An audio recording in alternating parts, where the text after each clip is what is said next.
a little bit. He'd have to be looking behind him. Yeah. Yeah, Creed thinks he's just going to roll back onto the racetrack right here because that's what happens most of the time, but it's so wet. Look at that. Rips the rear bumper cover off that they had to put back on after practice earlier today.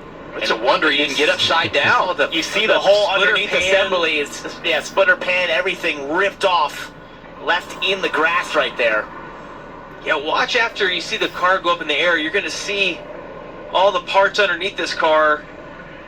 That's what he runs over that makes the back of the car jump up in the air is all the pieces that got ripped off from the front.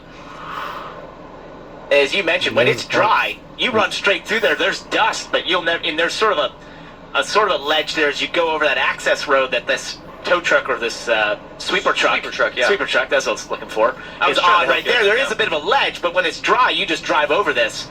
But being as much rain, was an inch and a half of rain, how muddy and wet it is, he just went straight into the ground. Under caution, 5th time today. Cruz in front of Hill, Love, Day, and Jones live at Watkins Glen.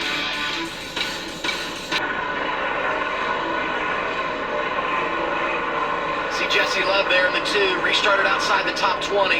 Fresher tires, he's up to 17th. Away from his teammate there, Austin Hill. Not a great restart for Austin Hill. It worked out for Jesse Love, whatever happened there in the back, what lane they chose.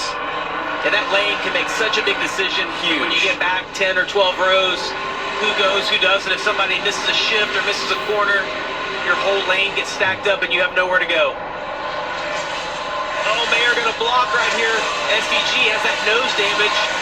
So the car still has to go. Oh, hang on, Mayer. Here comes SVG. Quample hits the 41 as well, and he goes wide around the tire barrier. Oh, and how does Sam rejoin that? Oh, my goodness. That angle. SVG not liking that block. Showed his displeasure with Mayer, gave him a little shot, get into the corner. How about Anthony Alfredo into the top 10, driving the 96. He's having a good day. I'm telling you what, strategy is all over the board, and the exchanges inside the top 10 between so many different drivers have been remarkable here today. Alfredo swerving all the way down the back edge. Couldn't tell me he was blocking or wasn't sure what lane he wanted to be in right there. He was blocking. It's been very aggressive blocks out there as you look back at SVG and Sam Mayer, and Shane just says, I don't appreciate that block, please get out of the way. And then where it gets really hairy, there's another hit there from Guapolis. He's out here. He's got to make his way back through these tire barriers and join into traffic. Oh gosh, that is so hard. I think Carson was probably a little frustrated with Sam, but not realizing that SVG had given him a little shot. You see him trying to turn back across. I'm not sure if this rejoining the field was good spotting or just good luck. I mean, right there. You gotta hope no one's there. Zilich is third, looking for second. That lead, what you don't want to do is stay out too long and have a caution fall, because then you're going to be in the back. These guys have already pitted, will cycle to the front, and it's going to make it almost impossible to get back to the lead. I just go back to last year. Shane Van Gisbergen made his scheduled green flag stop, and immediately after that, just a stroke of good fortune, the caution came out and really helped their cause a year ago. Ultimately, he crashed, didn't work out, but sometimes it's better to be lucky than good, and you can't have a lot of bad luck when you make a scheduled green flag pit stop as well. And Shane back to the top 5 with that left front damage.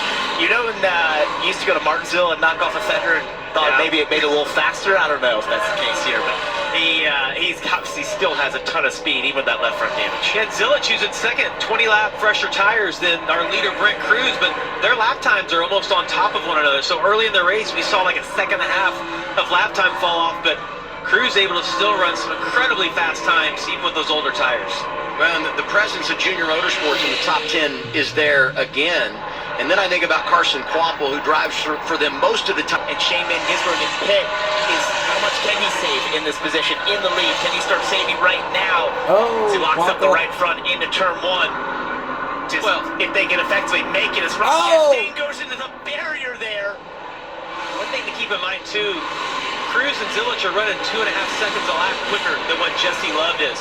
They're about 30 seconds back right now. I'll let you do the math out of it. We still have 20 plus laps to go. There's a chance even at this pace that they could catch them.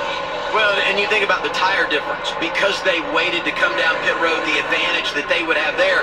The other thought is, where are you running on track? What kind of traffic are you fighting? Do you just get open track, or are you racing around other cars, which changes the game in how you execute lap time as well, as we go back and watch Ross Chastain hitting the tire pack exit of turn 1. Oh! It just, once he went over that curve there, it would not turn. There was no grip. That, the track getting dirtier out there since we don't run out there anymore. The tire debris and that sort of dust and such ends up out next to those barriers. The second he got near it, lost the front end into the barrier. Van Gisbergen leading. He will have to make a pit stop. Raja Karuth is second. He too will have to come down the pit lane. Jesse Love is third. He did it at lap 48. We feel like they're in a good spot. It will be tight, but he likely will take over the race lead when these guys make their scheduled stop and be in control of this race. And then it comes down to, do we get a caution? What other drivers have to make a pit stop? And how effective can the 1 of Connor Zilisch and the 19 of Brent Cruz be at coming from behind?